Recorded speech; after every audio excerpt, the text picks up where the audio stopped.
that, I think I'm going to take off my jacket. Get a little more relaxed here. Part of the reason we came to Tennessee, in addition to me just liking Nashville and liking President Obama in Nashville, Tennessee. President of the United States, accompanied by Kelly Bryant.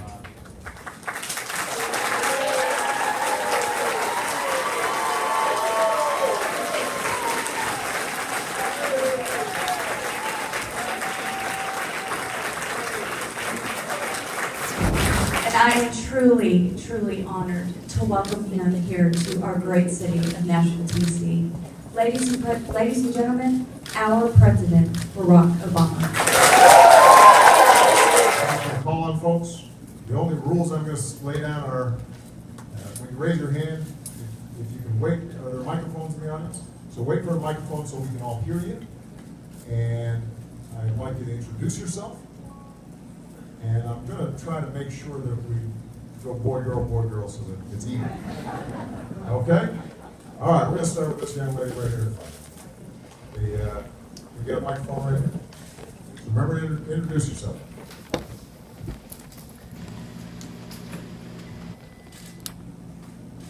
Go ahead, man.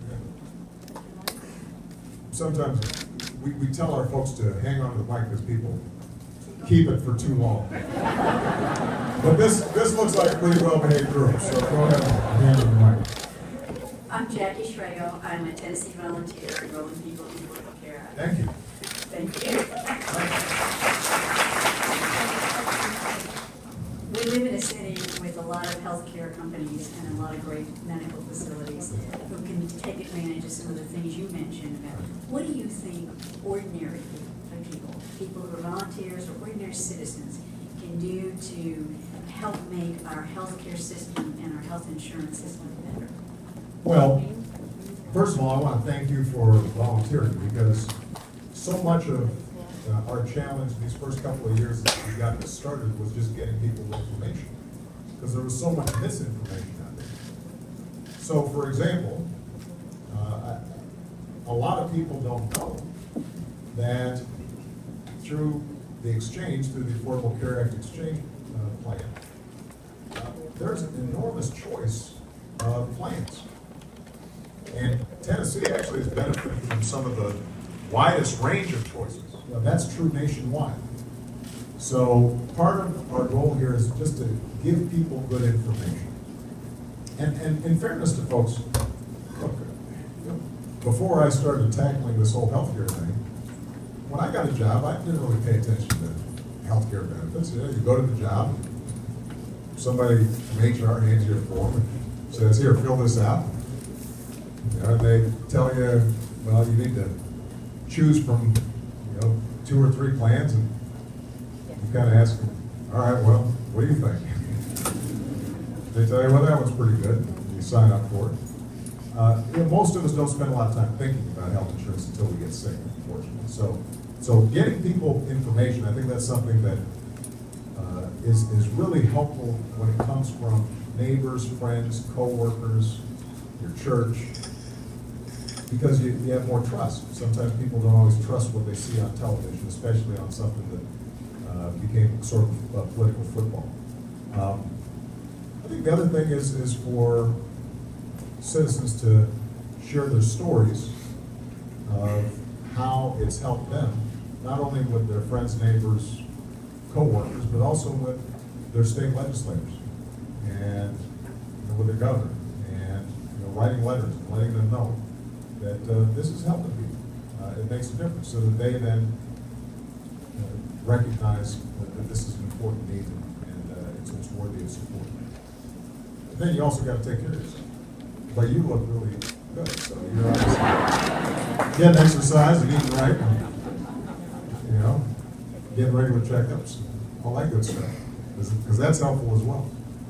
That's part of how we keep costs down, is making sure people are well informed about what it takes to live a healthy life. Great question.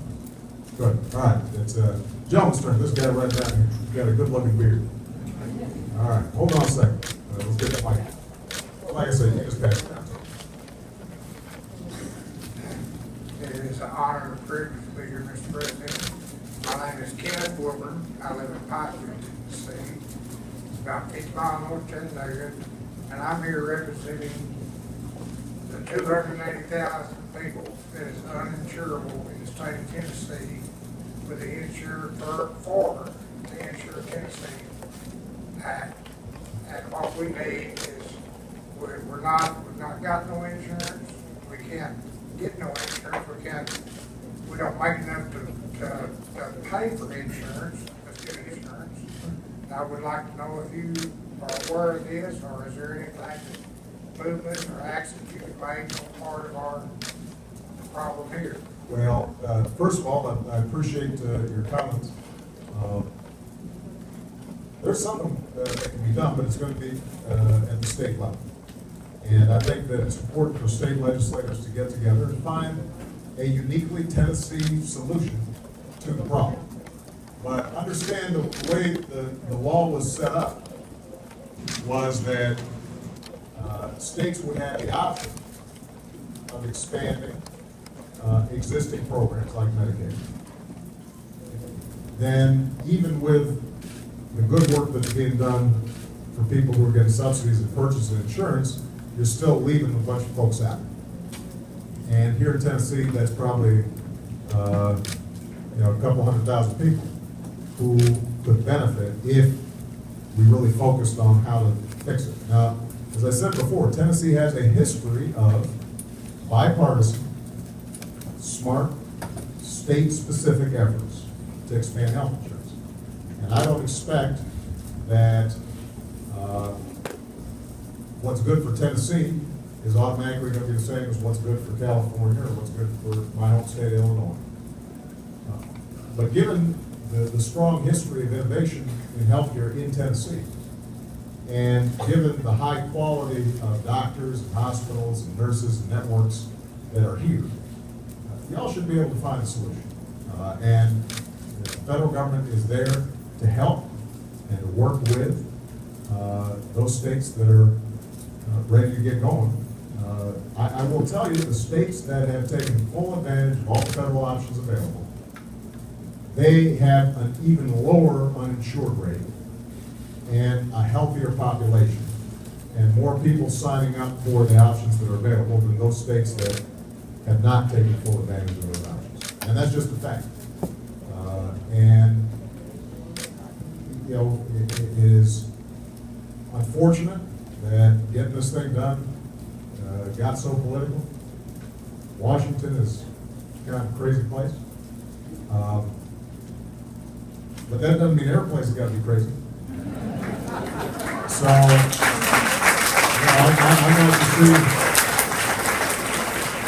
I'd like to see some good sense spring forth from the great state of Tennessee. See if we can get this thing done. So, healthcare generally is very expensive in this country. But if you look at how that money is spent, we don't give enough incentives to healthcare providers to really focus just on the patient and the quality of care. First of all, there's way too much bureaucracy. There's way too much paperwork. That wears out the patient, it wears out the doctor, it wears out the nurses. They don't like it. The second problem is that because of the way that we designed the payment system in healthcare, historically what happened was that, let's say a hospital or a doctor had a patient come in and says, I've got diabetes, or I think, maybe diabetes. The hospital or the doctor would get paid to amputate the leg of a patient, but they wouldn't get reimbursed if they just hired somebody to monitor whether that individual was taking their medicines on a regular basis and monitoring their eating habits. All right? So what ends up happening is that you don't end up helping the patient, who might have kept their leg if they were keeping up a regular regimen of, looking after themselves. The doctors don't feel good about that, the nurses don't feel good about it, but they just don't have time because of the economics of the healthcare system. So one of the things that we're trying to do across the board, and Tennessee is actually doing some good innovation on this, is let's reimburse people for the outcomes and the quality of care that people are getting. So instead of, when that patient comes in, instead of worrying about just, okay, I'm gonna bill for this test, I'm gonna bill for this surgery, let's tell them, if that person ends up having a good outcome, then you're gonna get reimbursed, and the better the outcome, maybe the bigger the reimbursement. And now, it may turn out that it's a good deal for the doctor to spend an extra half an hour with the patient, very carefully going over the medicine they should be getting. Or the hospital may say, you know what, we're gonna sign you up for a health club and make sure that you're getting some regular exercise. Or we're gonna reimburse you for a smoking cessation program. And suddenly, all that produces a better result. But we've got to make sure that we've got a payment system that follows that logic of patient-centered care. And as I said before, we're already seeing that happening. Part of the reason that we've actually seen healthcare costs slow, the inflation of healthcare slow, is because folks are starting to get reimbursed in different ways, and healthcare groups are starting to organize themselves to focus on the quality of care as opposed to the amount of care. If we can do that, see what that does is, first of all, it frees up resources. It's not good for anybody when healthcare costs go up, because not only does the federal government have to pay more, the state of Tennessee has to pay more. That means there's less money left over for doctors, nurses, for health education. It means higher premiums for patients. But it also means that, if we're saving, if we just cut 2% or 3% on the cost of healthcare, that's hundreds of billions of dollars that we can now spend on something else. We can spend that on education. We can spend that on job training programs. We can spend that on fixing some potholes. And it can improve everybody's quality of life. So that, I think, is the area that we're going to be spending a lot of focus and a lot of time, in addition to making sure that people are able to sign up for the care that they need. Because I want to emphasize, there's still too many people out there who haven't signed up or can't sign up for the health care that's available to them. If we can clear away some of the politics, that will help as well. All right, good. Gentlemen, right here.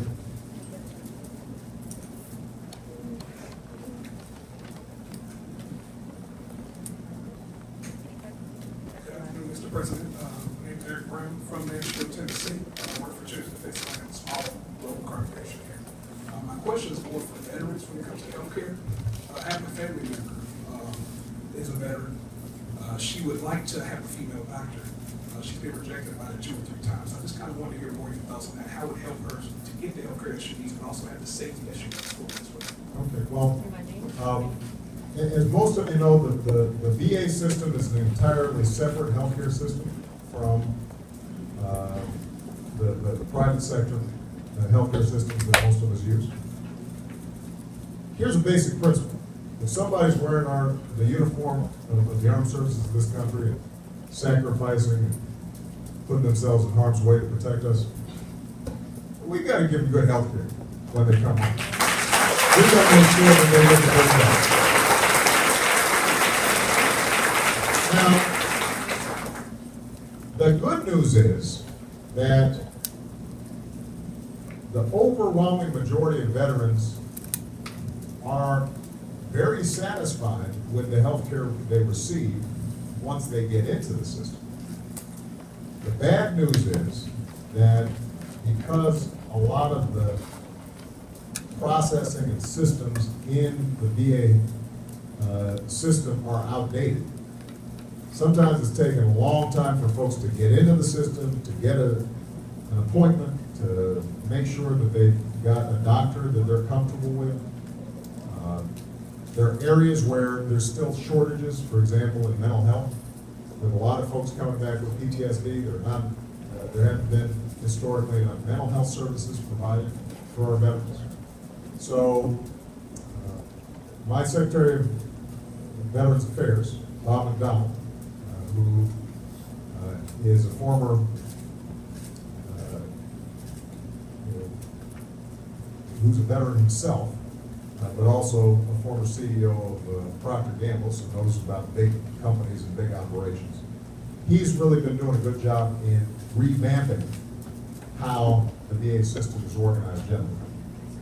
It's going to take some time. It's still not where it needs to be. With respect to was it your sister in particular? Your mother-in-law in particular? We'll get your name and your mother-in-law's name, and we'll find out what exactly the issue is. But generally speaking, we've actually made an investment in women's health care in the VA system, reflecting the fact that we now have extraordinary women who are serving in the armed services. And the healthcare needs of women are not always going to be the same as the healthcare needs of men.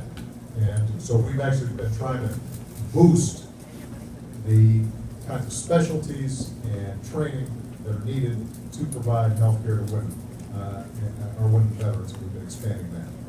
And that's something I'm very proud of. We made a significant inroad in that area. Okay? Tell her thanks for her service. All right, it's the young lady's turn. Go ahead, I'll go here. Don't worry, I think I'll be able to catch everybody. Go ahead. But she does have an Obama pin on, so I thought I figured I had to give her a little props for that. Thank you, Mr. President, for coming to Tennessee. And my name is Brenda Gilmore. I'm a member of the Tennessee General Assembly in the House. Okay. And there are a number of members that are here. So I just wanted you to know that we support you. We believe that health care is the right thing for everybody, and especially for Tennesseans. And I wanted to ask you, with your background, also being in a state senator, do you have some strategies that you could share with us that we could encourage our governor to stay on the journey and to continue to find solutions to present Insure Tennessee, and to bring some of our colleagues over on the other side so that we can take the politics out of it and help them to understand how important this is to the quality of life for Tennesseans? Well, I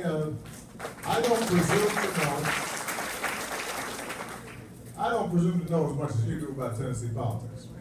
So I will leave the expert advice to folks like Jim Cooper, maybe. But here's the one thing I do know, is that elected officials respond to public opinion. I think one of the challenges that we've had throughout this fight has been that there's been a lot of misinformation out there. And so if you stop the average Tennessean on the street and you ask them, do you support making sure that insurance companies can't bar you from getting health insurance because of a pre-existing condition? 8 out of 10 of them would say, yeah, absolutely, I support that. The overwhelming majority of Republicans would support it just as much as Democrats would. Now, if you asked them, did you know that the Affordable Care Act is what is guaranteeing you don't get blocked from getting health insurance for the pre-existing condition? You get an argument with at least half those folks. No, that's not what it's doing. So and if ordinary folks feel it's important, then usually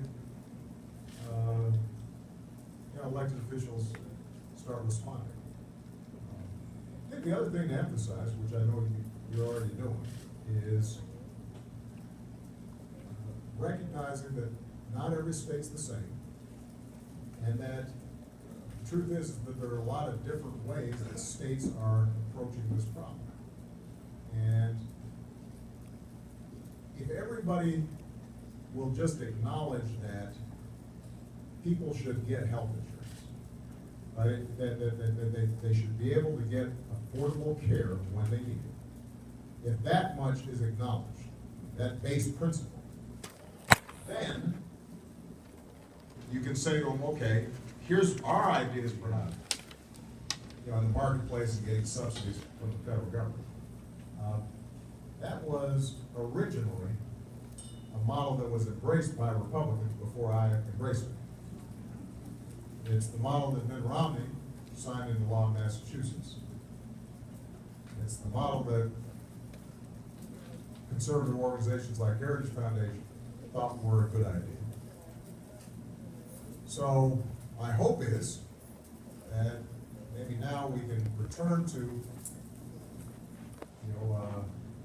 a constructive conversation about, if folks have better ideas, you should accept them. My general rule is I have no pride of authorship here.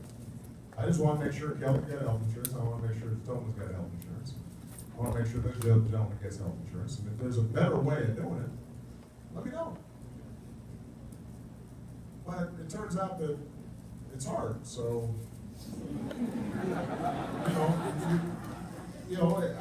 it's got to be an idea that actually works. It can't be an idea that sounds good but then doesn't work. That's the only danger. So, if somebody tells you that, well, we're going to prohibit insurance companies from barring you from getting health insurance if you've got a pre-existing condition, which is popular. But we're going to allow people not to get health insurance if they don't feel like it. Then the truth is that doesn't work. The reason it doesn't work is, if you think about it, if you knew that the insurance company couldn't prevent you from getting health insurance once you were sick, you wouldn't pay all those premiums until you got sick. And then you go to the health insurance company and say, there's a law, you've got to sell me health insurance, and you save a whole lot of money. But of course, the whole insurance system would collapse. It wouldn't work. All right? So there are just some basic things, basic realities about the healthcare system that have to be taken into account. But I think you should be open to other ideas. Like I said, I didn't mind stealing ideas from Mitt Romney.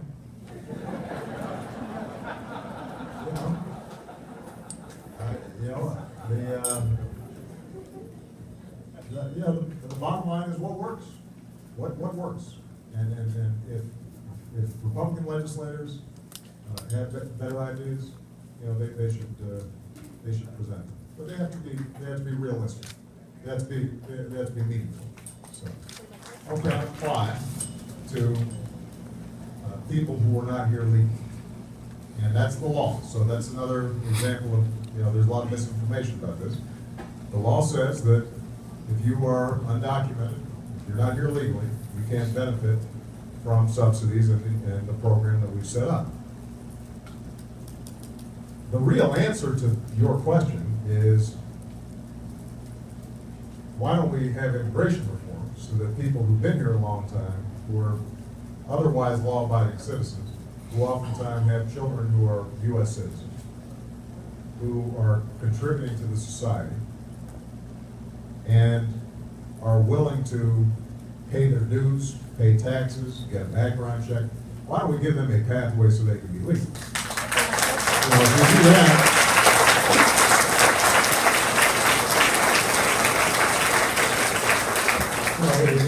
if we reform the immigration system, which is all broken, then this problem that you just mentioned takes care of itself. We should not be encouraging illegal immigration.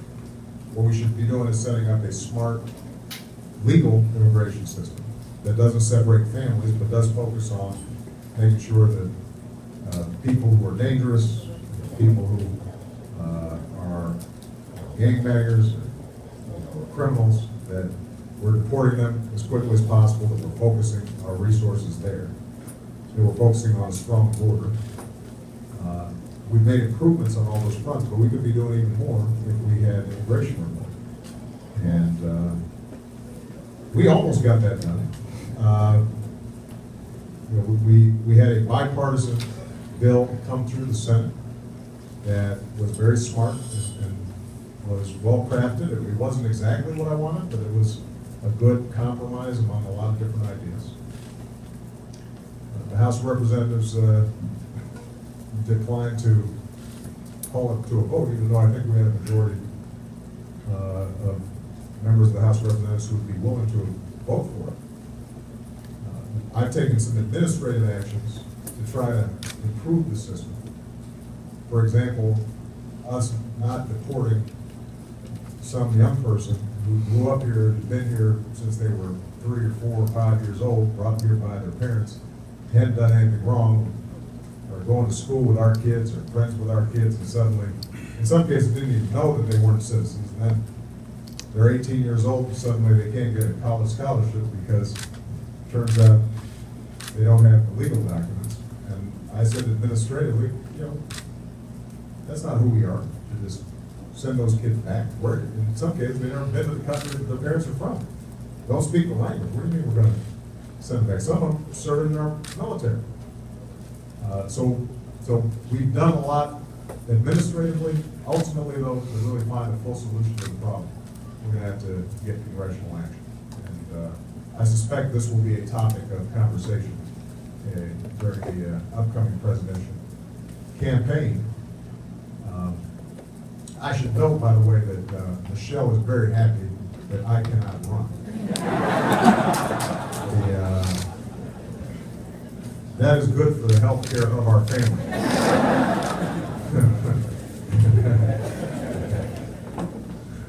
Yes.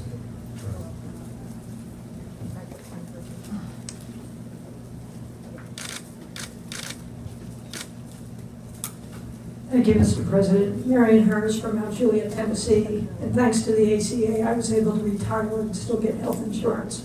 My question is, what are your thoughts on how to now manage the premiums? I don't know if you're aware, Blue Cross Blue Shield of Tennessee has announced a significant increase after the one that they gave from 2014 to 2015. Well, you know, keep in mind that the Affordable Care Act was designed so that there's competition. And, you know, folks in Tennessee benefited over these last 2 years, not only of a lot of healthy competition. More insurers came in offering plans than just about any other place. It was really impressive. But Tennessee's premiums were also substantially lower than a lot of other states, and have been over the last couple of years. Insurance companies now have come in requesting higher premiums. The good news for people in Tennessee is this has to be reviewed and approved by the insurance commission. And if last year is a good example, last year there were a number of states where the insurance companies came in requesting significant spikes in premiums. And there were a lot of stories in the newspaper, just like there are this year, about, oh, you know, premiums are skyrocketing, and this is going to be terrible and all that. When all the dust settled, and the commissioners who were empowered to review these rates forced insurance companies to justify what they were seeking, what you discovered was that the rates actually didn't go up as much as people thought. So I think the key for Tennessee is just making sure that the insurance commission does their job in not just passively reviewing the rates, but really asking, okay, what is it that you are looking for here? Why would you need very high premiums? And my expectation is that they'll come in significantly lower than what's being requested. But I think that this emphasizes the need for us to not let our foot off the gas when it comes to the delivery system reforms that I talked about earlier, because, you know, part of what's happening in terms of healthcare costs is that as technology changes and there are more cures for more diseases, people utilize them more. And if we aren't smart about how we spend our healthcare dollars, if we want everything, right away, even if it's not shown to be particularly effective, then that shoots up healthcare costs. And ultimately, premiums are going to keep on going up. So we've got to think more carefully about this. The best example of this, by the way, is prescription drugs. I mean, the biggest spike in healthcare costs is around prescription drugs. Now, some of this is just because drugs have gotten better, and people are able to now deal with cholesterol, or deal with other chronic problems through a drug regimen. And that's a good thing. We should be happy about that. But when you've got a situation where the brand name drug costs $100 a pill, and the generic drug costs $10 a pill, and the generic has been shown to be just as effective as the brand name, it's good for all of us as consumers to make sure that we're generally using the generic drug when we can. And a lot of times, sometimes, we're very insistent because we've seen some fancy ad on TV, people are running around looking happy. Until they read that thing about, this may cause serious side effects, diarrhea, migraines. I was laughing at those ads, But a lot of times, because of the advertising, you'll have somebody come into their doctor and say, well, I want X because I saw a TV ad, and if the doctor says, well, actually, Y works just as well and it's a lot cheaper. A lot of times people's attitude is, no, I want X. And if the system is set up where you're getting X, then that means your premiums are going to go up. If you want your premiums to stay low, then you got to base your decisions on your doctor. You want your doctors and your nurses basing decisions on science and what's proven, as opposed to what's being advertised. And that's just one example of how we've got to make sure that we continue to save money in the system. Because if costs keep on going up and everybody wants everything, and is not smart about how we're spending our healthcare dollars, then yes, premiums are going to end up going up too high. But stay on your insurance commission. Pay attention to what they're doing. Okay, I got time for one more? I'm going to take two. Yes, sir. Good job, Miranda.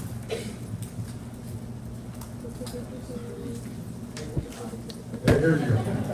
I'm Walt Davis. I'm a director of the Tennessee Healthcare Campaign, which does local enrollment and advocating for their governor as he's insured Tennessee.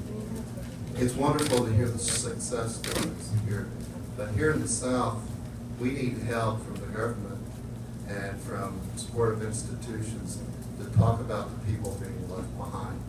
And I want to make sure you meet Davy Crockett before you leave today. This David right here? Okay.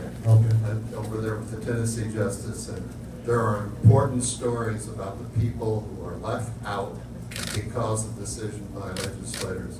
And we love the legislators that are with us, both parties, but the other legislators need to meet people on the gap. Okay, well, you know what, I think this is like a handoff to David here. So, we'll get you the mic here, David.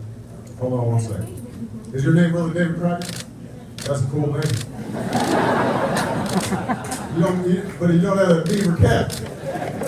I've got one at the house. You do? My name is James Davy Crockett, and I live in Bulls Gap, Tennessee. And I want to know, I've been turned down 4 times for Social Security. Is there anything that you can do to maybe push it through or something? I have been turned down. Okay. And I'd like to be able to get some help. All right. Well, here I tell you what. here's the thing, David, I don't run the Social Security Administration. It's a law, but here's one thing that does happen. If I ask a question, I tend to get an answer pretty quick. So what we're gonna do is we're gonna get your information, David, and I'll make sure the Social Security Administrator takes a look at it and explains it. Okay, thank you. David Brown.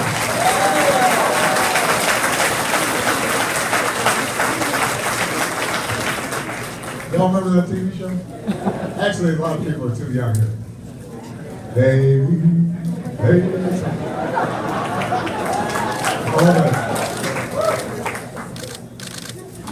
Right here.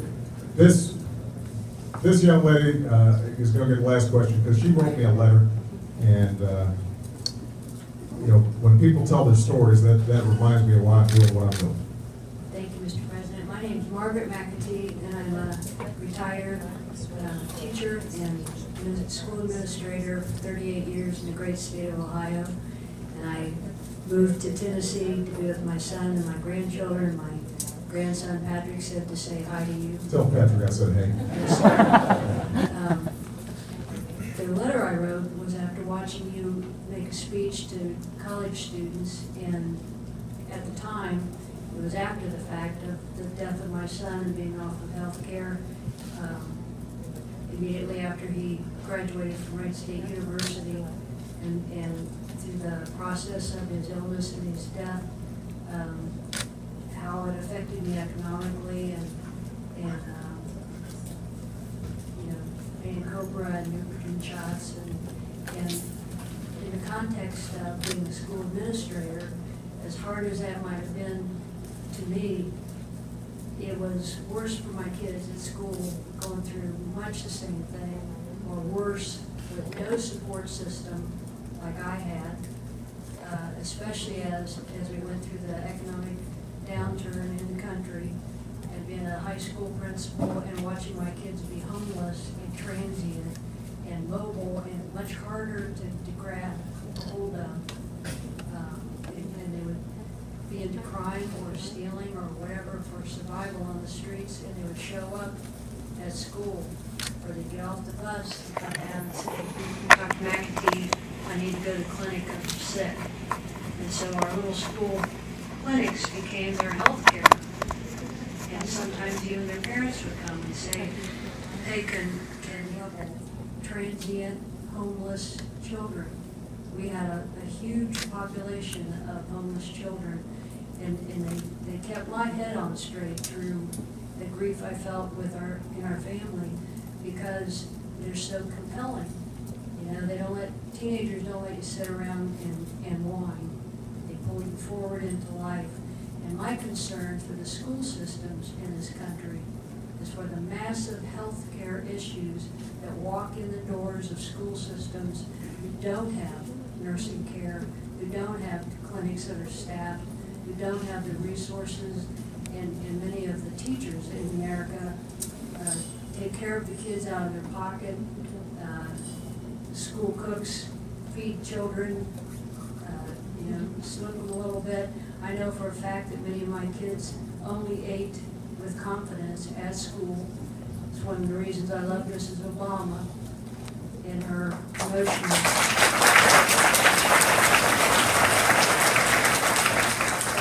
of decent school lunch. I can remember walking into a school system, and the lunch they served was a little piece of cheese, a little short, pasty breadstick, and a tiny little tomato sauce cup, and that was lunch, until Mrs. Obama brought focus to what was being served to our children.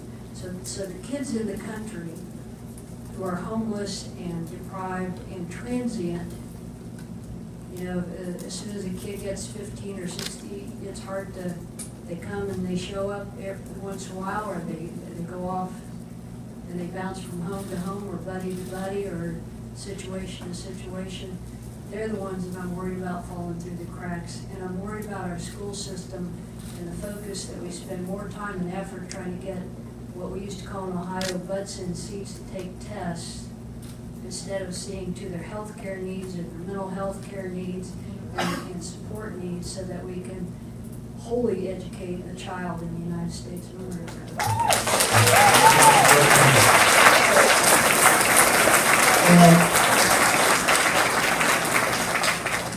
Well, first of all, Margaret, we're so grateful for you sharing your personal story, because it reminds us of the goodness and generosity of the American people. When somebody like Margaret is going through her own pain, but she's thinking about people other than herself and her family, that kind of spirit is to be found all across the country. It's not unique to one party, it's not unique to one region. There are good people like Margaret everywhere. A couple of points I just pick up on that you mentioned. Number one, when we talk about the healthcare system, we have to just remind ourselves of the economic impact of the healthcare system on families. It's not just feeling bad. Obviously, when you're sick, your most important concern is getting well. But what is also true is that when you get sick and you don't have health insurance, then that is draining your resources for other things. Bankruptcy because of medical expenses is a huge portion of the bankruptcies in America.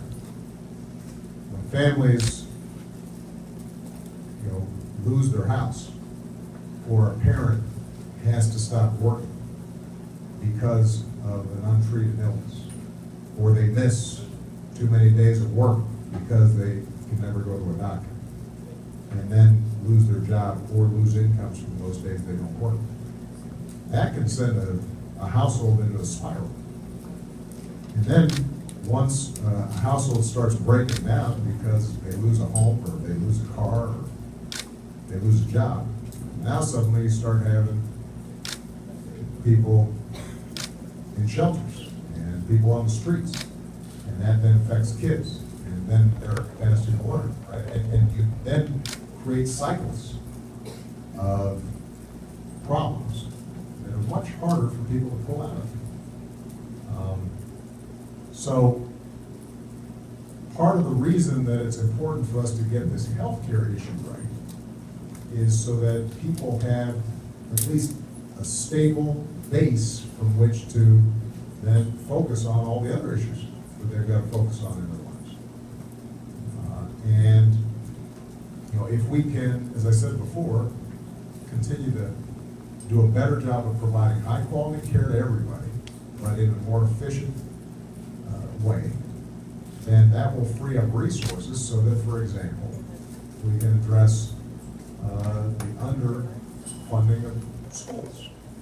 And we can make sure that we are having additional resources inside the schools to try to get folks to recognize that investments in people oftentimes save us money over the long term, even if it looks like it costs money in the short term. And we make this mistake over and over again. You mentioned school lunches, for example. We know that children's grades and test scores tend to go down at the end of the month, on average, in low-income communities. All right, well, why is that? It's because food stamps start running out at the end of the month, and kids are hungry, and they're not focused. Now, it may look smart for us to restrict those benefits, except if even half of those kids ended up doing better in school and didn't drop out and were able to get a job, the society would be much wealthier. If we are focused on mental health services, then we could cut down on the crime rate. If we invest in early childhood education, we know there are improved outcomes that save the society money as a whole. And let's face it, I mean, part of what prevents us from making those investments in the short term is that we've gone through some tough times. The middle class feels strapped. You know, people's incomes and wages haven't gone up. Even after the recovery, where we dug ourselves out of the crisis, we still have growing inequality where a huge amount of the increase in income is still going to folks at the very top. And so if you're a middle class person and you're already struggling and things are tight, then sometimes you feel like, well, why am I going to pay more taxes to help folks at the bottom, right? That's, I think, the mentality that a lot of folks have, and it's understandable. But part of what, you know, I've been trying to argue, and I know Jim tries to do it as well, is to recognize that we don't have to choose between middle-class families working hard, trying to get ahead, and low-income families who are working hard to try to get ahead. If those of us who've been extremely blessed are just a little more open-hearted about how we can help everybody. And you know,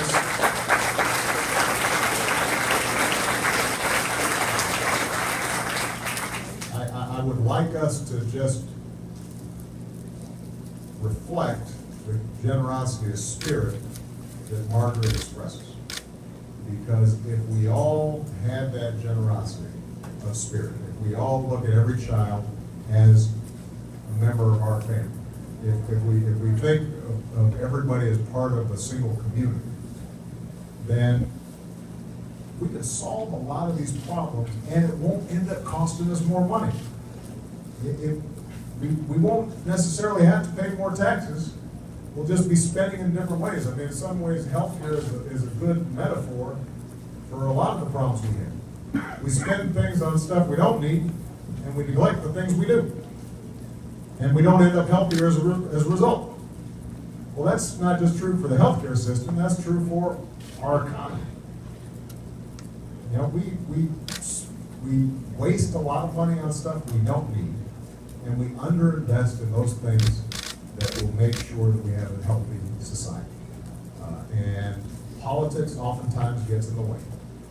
And part of what I've tried to encourage my own Democratic Party to do is to recognize that not all the money that we spend is at the federal level is smart.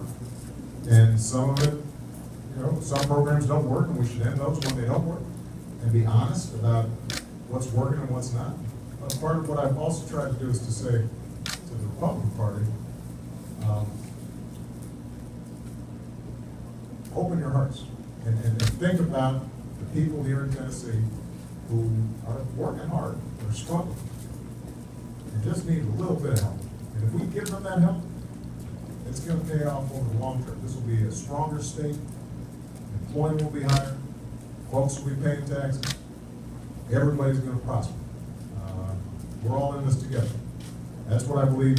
When America is together, and we have a certain generosity of spirit, even if we're hard-headed about making sure stuff works right, we're not wasting money, but we're doing what is needed to give everybody a shot in life. That's when America grows. That's when we prosper. I know that's what you believe too, Margaret. You showed it your whole life. We appreciate you very much. Thank you. God bless you. Thank you, everybody.